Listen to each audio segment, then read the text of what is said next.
Hi, I'm Michael Bamberger. I'm a senior writer at Sports Illustrated, and welcome to In Conversation With. Here with one of my oldest golf friends, Brad Faxon. Brad, it's great to have you here. Michael, Brad and I pleasure. have known each other since 1985, and we're still at it. I feel like it's longer than that, Michael. We've crossed paths in a lot of different places, in a lot of different ways. Do you have your sunscreen on? Yes. Good. That's an inside joke that I won't bother explaining I don't now. think they need to know. Well, Brad, we're here at Pinehurst. This show will air after the U.S. Open and before the British Open. I'm sure we'll touch on both. But we come to Pinehurst. It's hard not to think about Payne Stewart. And when I think about Payne Stewart and Brad Faxon, two things come to mind, and one of which involves a car. Am I stumping you? I think you bought a car from Payne Stewart back in the day. I did buy a car, and you know what? I think I bought that car. It was a 528, maybe E, if they made those, BMW, and I think Michael Bamberger might have had one of those before I did. No, there's no chance. Maybe a VW Bug. But I remember you had that. Okay. It was an odd color. It was a used car that Payne was trying to get rid of because he was starting to play better. And I remember haggling over Payne Stewart for about $500. I'm like, Payne, I haven't even kept my card yet. And this is your rookie year. It was, I think it was my second year on tour. Yeah, I said I need to kind of get a better deal than you're giving me. But we ended up settling in between somewhere. And then remember another thing you said about Payne was that Brad, for those who don't know, and many probably do, is one of the great tinkerers of the golf swing in the history of golf tinkering. You were always working on something. You know, I have a stat you probably don't even know.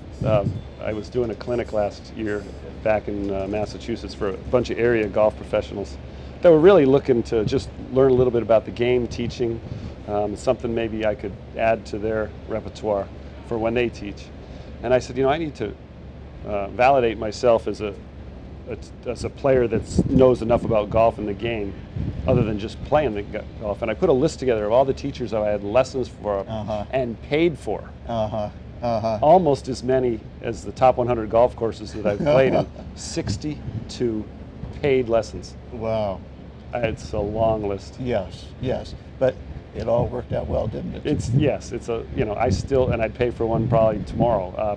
I love the journey that this game is, that I really feel like the best instructors in the world and the best, you could say the best players in the world, you never quite have it figured out. You never know all the answers. You can always feel like you can learn something new that day, the next day. And, there's a lot of technologies now that are making this game more difficult, in my opinion. And I would say a lot of teachers are trying to make players too exacting and exact. And I think what's so great about the game, and we're seeing it this week at Pinehurst, is a little phrase, rub of the green, where there's always luck and chance from the elements, the bounces on the ground, the fact that the round golf ball and a round hole don't always go together. And that's what always brings us back, isn't it? Yeah, well, that triggers so much. That whole answer triggers a lot. But let's go back to Payne for just a second, because once I was standing on you, I happened to be caddying for you that week at the Hartford tournament in 1986, and Payne Stewart was hitting balls next to us, and he's hitting them pretty rapid fire. And I asked you, what do you think? What do you think Payne is thinking about right now? And I can tell you your verbatim answer: absolutely nothing. But that was Payne. That was Payne. I lived in Orlando my first 10 years as a professional, and so did Payne. So we ended up practicing a lot at a place called Grand Cypress, which was a new Jack Nicklaus golf course that was, I think, 27 holes, and they had this great practice area with 3 holes around it, and that was going to be, at the time, maybe the future of teaching, where you could get a lesson and then go play holes with your instructor, so that instructor could give what was, we call it a playing lesson now. I don't think that was ever something thought about or done, and that was probably the least used part of that range, because nobody teaches how to play the game. They teach how to swing. Right. And Payne Stewart would drive his golf cart out to the driving range, and he'd have, remember, kind of the boom box, and he'd have it on to some music, and he'd always hit balls, and he had that lovely rhythm that I don't think anybody else ever had. Yeah. And there was nothing going through his brain, and that was magnificent in itself. Yeah. His swing always looked so rhythmical. His his contact with the ball, it always seemed like he hit the center of the face. Yeah. And I remember his foot action. You know, when you watch certain players, you Yeah. remember stuff. And he always had those great Beautiful four shoes. shoes and, Yeah. you know, but the roll of his right foot in and then how the knees kind of kicked together at the follow through and that toe kind of kicked up in the air. I mean, Yeah. that's one of the things I remember about Yeah, Payne. it really was magical. When Ricky Fowler wore knickers yesterday for the first round, it looked great. It was a nice tribute, but he really needed the shoes because that's really what made the whole Payne Stewart package with Yeah. those $400 alligator with the Well, little 400, you know, that's being conservative. Yes, probably. And they yeah. had gold tip maybe on the Yes. front, and they were leather soled. And tip. Yes. he had a separate suitcase that he traveled with just for his shoes. It was Uh-huh. a box, and I remember he'd carry. You know, he changed outfits every day, and there was a different shoe for each day. It wasn't Right. like he wore white shoes every Right. day like everybody does now. Right.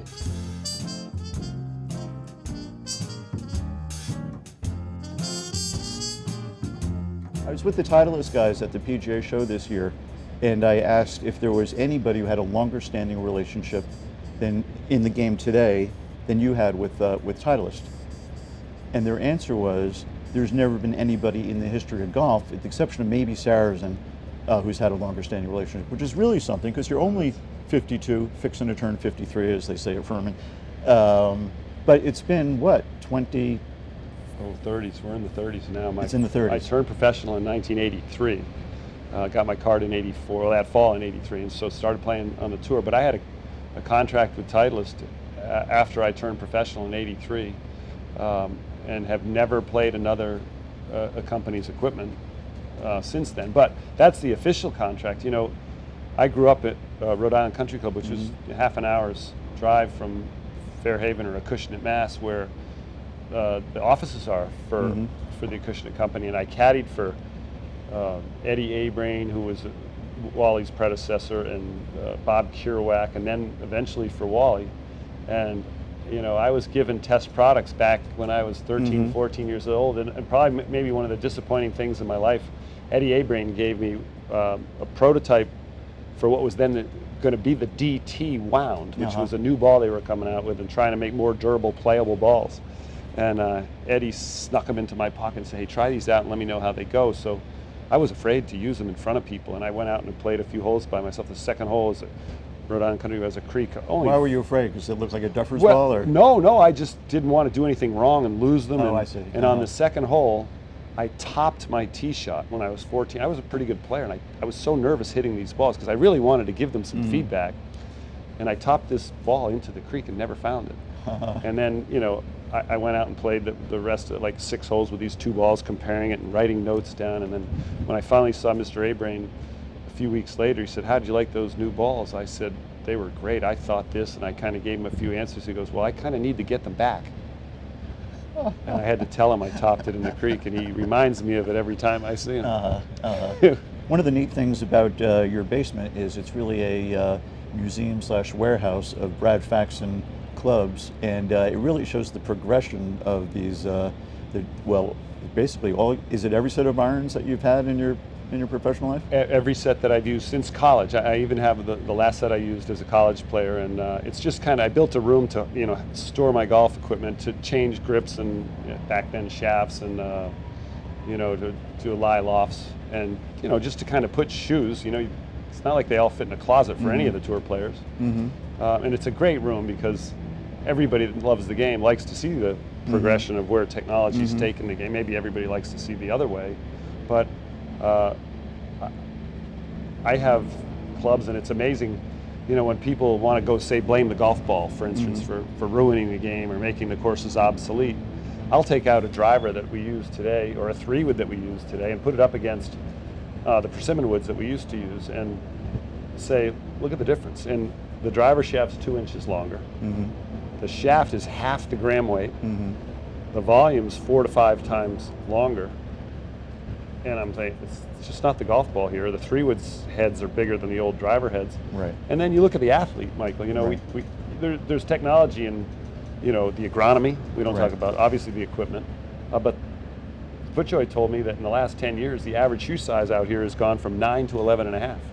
That's astounding. So guys are bigger, stronger, faster. Yeah. I mean, it's definitely a different game. Yeah.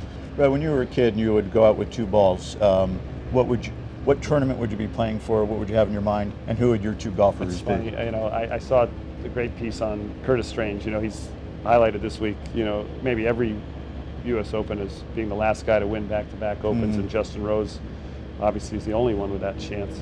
And I would play sometimes a threesome. I would always be play against Jack Nicklaus, Tom Watson, and then as I got more into high school, I loved Lee Trevino. So, I'd try and imitate those guys too. I'd try and, when I was hitting the shot, I'd play 3 balls out on the course or 4 balls and try and swing like them and hit high shots like Nicklaus would with a fade, or a low shot with a draw. And then, I'd have the putting contest against all of them. And, I said something on TV this week that I read an article, or I brought up an article that Bob Rotella wrote in 1986 for the New York Times Magazine, and it was called "Winning the U.S. Open in the Battlefield of the Mind." And Ray Floyd won that year at Shinnecock, and Ray Floyd didn't work with Bob Rotella.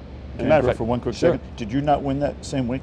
Did you go down to Chattanooga and win that week? Yes, and that's a totally different story, but maybe it helped to win at Chattanooga. But I just happened to read the article in the New York Times, not like I was reading the New York Times at 23 or 4 years old, but I was in New York that week as an alternate to Shinnecock, and Floyd actually called up Rotella after he won the U.S. Open and said, "Bob, I'm Ray Floyd." He says, "I know you're a sports psychologist. I don't know you, but I said, I read this article a few times every single day this week, and I got to tell you, that helped me in my preparation to win." And one of the things that Rotella said that relates back to the story about putting to win the U.S. Open was that no player, and Justin Rose even said in his comments last year, and again in the press room this year, when he hit that beautiful 4-iron at Marion, and I could equate that, it's not blasphemous to say it was like Hogan's, and maybe a better shot because it was right at the flagstick, not away from the flagstick. And I thought the beauty of that shot was as soon as it was in the air, he didn't even watch the trajectory of the ball. It's like, reminding me of Nicklaus at 16 and 86. He just kicked the dividend, and he knew it was perfect. And it rolled into the rough, but you couldn't have hit a better shot. And Justin said, a lot of people like to say that shot won me the U.S. Open. He says it wasn't that. It was the years of preparation and the other 280 shots or so I hit that week. It wasn't one shot.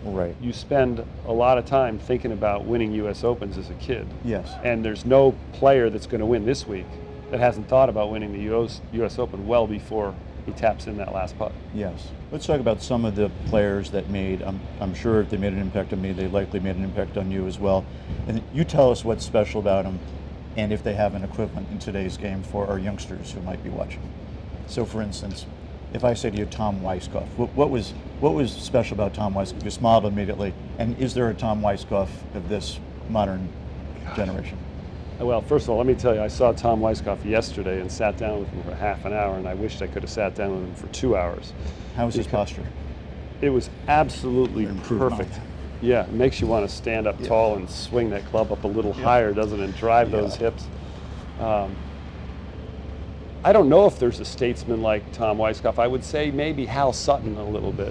He has kind of that fatherly way about him, the ability to tell you what you should do and not worry about whether he's saying it in a way that's offensive at all. And you listened. Because what he said was always correct. Or meaningful. And it was always direct. So when you were a kid on tour, did you play practice runs with him or tournament runs with him where he made an impact on you? Absolutely. And he was kind of winding down his career by the time I got out there to play with him. But I have a few Tom Weiskopf stories, and my favorite may be in 1996 we were playing the U.S. Open at Oakland Hills, and it was Tiger Woods was playing as an amateur there. And do you remember Oakland Hills had a par 5 on the back nine, the 12th hole? Yes. And I played early Thursday morning, and I had what I thought was a nice drive and a 4-iron, and then I had about a 110-yard wedge for my third shot. And it rained that week. I don't know if you remember how wet it was.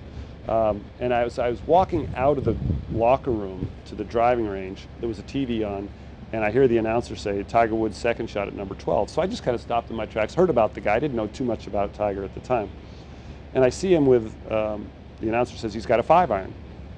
And I'm going, so he's just laying up. And I really didn't want to watch this shot to lay up. Who cared? And he hits the shot, and as a lot of players do, he let go with his bottom hand because they thought he hit it off the toe or pulled it. And I'm watching the ball in flight, and it landed on the green and backed up with a driver and a 5-iron on a hole that I had a driver, 4-iron, and a wedge. So this good. I walk out the door, and 10 yards in front of me was Tom Weiskopf. Now, Tom Weiskopf was intimidating to me. Now, he had his Hogan cap on. Right. He had this perfect posture. He had a little kind of duck feet, didn't he?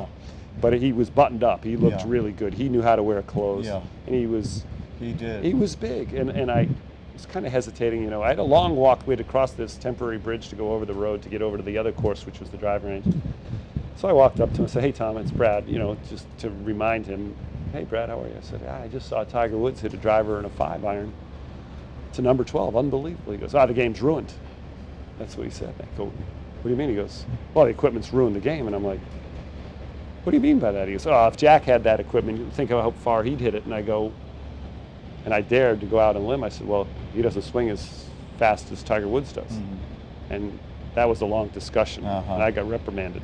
Since we're on the subject of Tiger, would you tell the story about playing in Sunday at San Diego? Tommy Lamb, your caddy's on your bag, and this, I'll let Brad tell it, but this really gets to the emotion of how deeply some people love golf. And I know Tommy Lamb, your former caddy, really loves the game. Well, you know, it's funny because a couple times you've told me stories, and I've already talked about them this week. And one of the things that when you're doing television, you notice now is the sound of a shot.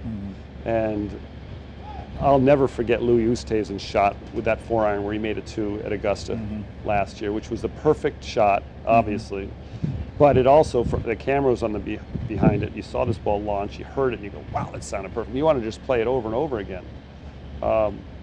And one of the guys in the production truck said that, I think it was Keimer's shot into, somebody hit a 5-wood into the 5th green. He says, "We got to replay that shot. It was the perfect sound." And then I started to sell this story about Tiger Woods on number 11 at Torrey Pines. Now, we were playing on the last day, and it was Tiger, then me, then Phil. And it was a really big media hyped day because Tiger had been out with his knee injury.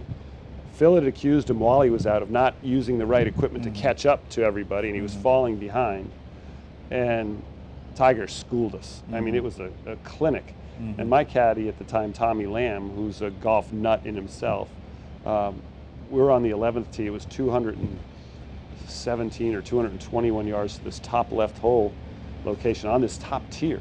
And I'm thinking, I'd be embarrassed to hit a wood, but I can't reach with my 3-iron, and I had a 5-wooder into the wind. I didn't want to hit this. I didn't want to hit either club. Well, Tiger gets up, and he has a 4-iron, and he teed the ball real low, and he set up to it, and he had that club face open, you know, more open than I would have thought. And he hit this ball, and he hit it, and everything about the shot was perfect. He shaved the top of the grass off. The sound was magical. The compression that just magnified throughout there. But what struck me was Tommy Lamb had an involuntary reflexive, and he just went, "Oh!" like he was a fan. He groaned, and we all kind of looked at him like something was wrong, and he goes, "Sorry."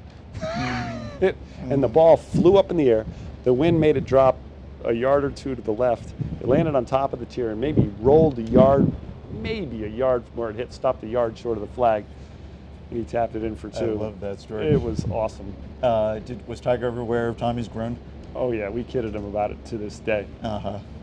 That's neat stuff. So when you think about Tom Weiskopf, who was like such a bigger than life, now of course he only won, quote, only won one major, but you know, he was always chasing Nicklaus, and it was almost romantic, this chase of Nicklaus, and he was never going to be Nicklaus, even though people would say he was more talented than Nicklaus. But do you think there are kids today that feel about Dustin Johnson the way we might have felt about Tom Weiskopf? Well, the ability that he has because he's so gifted physically. You know, Weiskopf had that gift to be able to hit that ball high and far like Dustin Johnson does. And, you know, even in our conversation yesterday, Weiskopf, I think he still laments some of the things about not being able to pursue Jack like he wanted to. But he mentioned Jack's tenacity and the ability to figure out a golf course and never deviate from a game plan. You know, when he said, "I'm going to play this hole with a 3-iron off the tee and hit a 5-iron, and that's the only way to play this hole. He'd almost laugh at you if you, even if you hit a driver that went the fairway, that I'm not going to lose to you on this hole because I know how to play it. And Weiskopf said he didn't think anybody else has ever figured out how to play the game until Tiger. And he mentioned Tiger at Hoy Lake. How Tiger said to Stevie before the round, he says, "I've just figured it out. We are going to take every bunker out of play off the tee." He went with 2-iron almost every hole. He hit 1 driver in 72 holes, didn't he? Yeah. And then Stevie Williams said he was hitting 4, 5, and 6 irons to every green, and he only missed 4 of them. Yeah. That's amazing. Yeah, those are some of the most beautiful divots I've ever seen. Awesome.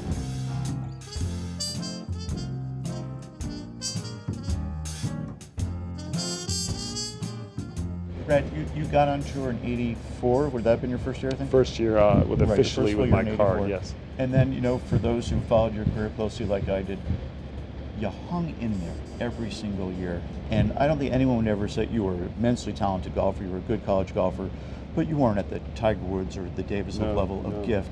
And this is what I wanted to ask you for a long time. I've never really had the chance. Every year there's a crop of kids coming out of college or wherever they're coming out of, but then mostly college. There's only about 120, well really, technically there's 125 spots, and they're fighting. It's a dog fight. Everyone's sort of so polite in golf, but it's a fight. And every year you had to figure out something, these kids who might have had more natural talent than you, to keep them out so you could keep yourself in. I don't know if you thought about it that way, but that is what was happening. Right. You were keeping them out so you could keep your spot. Yeah. How did you do it for 20 years? That's a great question. I think I'm pretty proud of that track record of being able to do it for so long. To have a career that's, I think I kept my card for 27 years. That's a long time. And for a kid from Rhode Island, a lot of people you might, you're nice to say that, would have said I overachieved, and I feel like I underachieved. I feel like I could have done better. The first thing I wanted to do when I got out here was to keep my card. That was my goal. Let's just keep my card. And then as I started to feel more comfortable, and it was almost unheard of back then that you could have somebody like Jordan Spieth. I think Corey Pavin was the first young guy that I knew that actually had a chance to win a tournament our first year. And I was like, you're not allowed to do that. Right, that was the mindset. Right, it was. And Hubert Green said to me, I almost won a tournament in, I got to believe, 87 or 88 when Greg Twiggs won in San Diego. I had a putt on the last hole that would have tied me for the lead at the time. He had a couple holes to play, and it lipped out, and I was just like, I can't believe it was a putt for eagle. And Hubert Green came up to me and says, son, or what do you call me, kid, you're better off not winning this early in your career. You need to learn the ropes some more.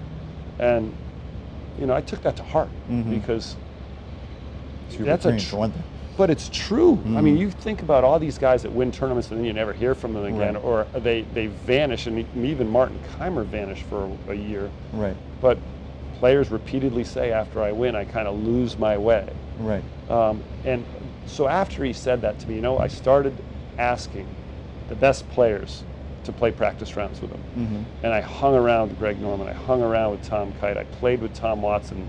I thought that was a great way to learn the game, by just kind of flattery and imitation. Yeah. What did you learn about yourself over this long run? Because you've got to really analyze weaknesses to turn them into strengths, or at least get them at some acceptable level.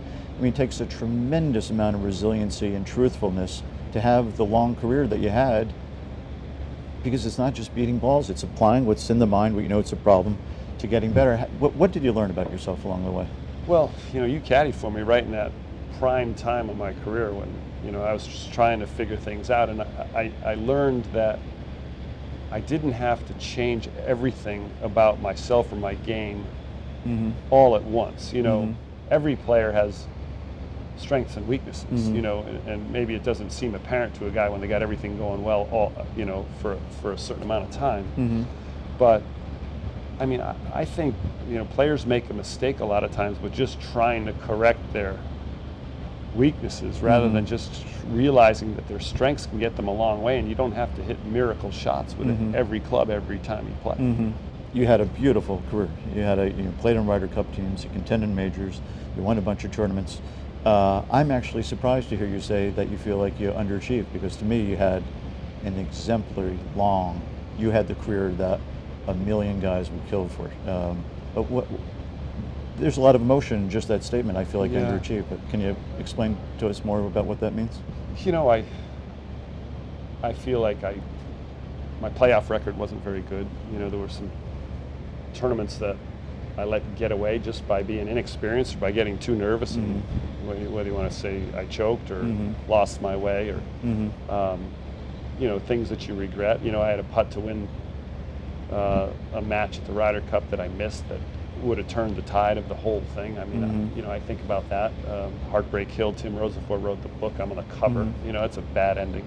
I had a chance to win the Canadian Open. You don't win many national opens. Yeah, that's a big deal. Yeah.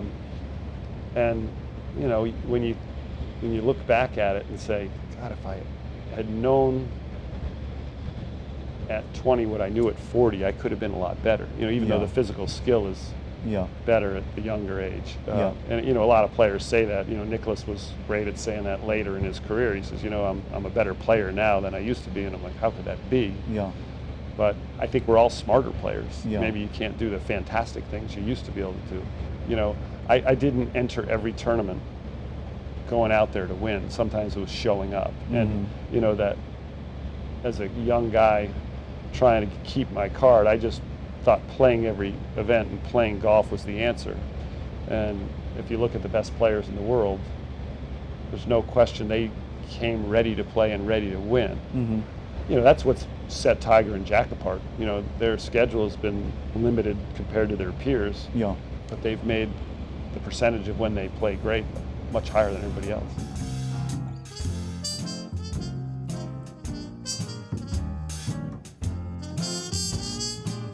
And what about the British Open coming up at Hoylake? Will your TV responsibilities or anything else bring you over there? I'm off that week. You going to play in the Senior Open? I am going to play, which is at Port Call, actually, in Wales. Have you played that? I've never been there. It's fabulous. I've heard it's fabulous. And I just saw today, and maybe you don't even know this, the 2019 Open Championship is going to be at Port Rush. Yes. Isn't that fantastic? It is great. Great news. Yes. So you'll play the Senior Open. Would you try to qualify for the regular Open? You know, I can't do it now. I'm not exempt. My world rankings doesn't put me in a category that lets me qualify over here, and the qualifier over there is like 3 weeks prior to so it's not easy. You did that a bunch. I'm disappointed in you know, our system. We changed it to make it easier for our American players, and I think that's one of the things that's wrong with society in general is we're trying to make, you know, people get away with doing less work to get where they need to be. And I thought it was imperative to go over there and try and qualify over there in a links style course. And now I played the course in Dallas, which was a beautiful course, but it wasn't anything like links golf. It was 85 degrees and the ball was backing up, and I'm like, this is not anything the British Open should stand for. What's it been like for you getting into broadcasting? You know, I don't know if I backed into this. I think early on in my career, one of the things the tour did was they made a woman named Andrea Kirby. You know, they made her. I don't know if they made it mandatory that you see her. She was, I guess, doing some, you know, just little classes for us to study media training and public speaking a little bit. And I went to one of these classes, and then the guys that went there, John Cook, Tom Byron, were already guys that were good in the media, good at speaking to the media. And she talked about how your career can lengthen from that. And, you know. This is when you were starting out, or later? This would have been my second year on tour, third year on tour. And she talked about the importance of your body language and how you said stuff, and, you know, whether you smiled when you said it, if you had hand gestures when you talked. And I remember that. And, you know, when I did television interviews, I felt more comfortable after that and realized that, hey, look, we're out here trying to promote ourselves and trying to promote our sponsors, and that could help you to have longer careers. And I kind of like to think Peter Jacobsen was a bit of a model to me as a guy that was more popular as a player because of the stuff that he did off the course as much as he did on the course. And I'm not diminishing what he said on the course. But a lot of people see Peter Jacobsen and go, oh my God, that's Peter Jacobsen. And I think I get recognized a lot of times because people have seen me off the course doing stuff, whether it's television or just they remember you when you talk. And maybe it's because I look like a giraffe in a nice way. Brad, I think what you're saying is true, but I think there's something, and I would say this of our friend Mike Donald as well. I'd say there's a lot of guys who have had long careers in golf, but there aren't a lot of guys who can exude in a natural way without it being forced tremendous love of sport and their sport. And at the highest level, Trevino would be an example of that. But I think you would definitely be emblematic of that. Is that this game has captivated you since you were a little kid, and it still does today. And I think that's been fortunate for you. But on the other hand, there's nothing you can really do about it. It's in your DNA to love this game, to try to figure it out, and it's served us both incredibly well. And that's why we started where we started, and we're still hanging around in different ways today. Well, my family was a golfing family, and my grandfather, and I don't even know if you know this, you probably do because you have a better memory than I do. You know what a kiltie is. But my grandfather in the late 1920s was hitchhiking down to Cape Cod, and he got picked up by a guy and asked him what he was doing. My grandfather was going down to start these caddy camps on Cape Cod, and he basically went to 4 or 5 different clubs, and you would know Woods Hole, you'd know Hyannisport, Eastward Ho, Sankaty Head out on the Cape, which is really the only one, out on Nantucket, is the only one that's still in existence now, but Weano, Oyster Harbors, and he helped these clubs to have a place for kids to go to camp and caddy for the summer. And, so he had the game in his blood, helping out youngsters. My dad, his brother, and his sister were all good golfers, Mass State junior champions and competitive golfers throughout their lives, club champions at all their clubs. And I think really, when I learned the game, as 1973, 74, 75, when I was 12, 13 years old, I would go down to the Cape with my dad. He was a member at this great club, Eastward Ho, and he had a great group of guys, and they would play golf about mid-morning, and I'd caddy on the hilliest course you've ever seen, and then we'd have a quick bite to eat, and then I'd go play 9 holes, and they would sit around, they'd have a beer, and they'd talk about golf, and the focus was on golf all the time. And when I came back from playing 9, they'd ask me what I shot, and you're playing by yourself, are you sure? And then I'd kind of like, yes.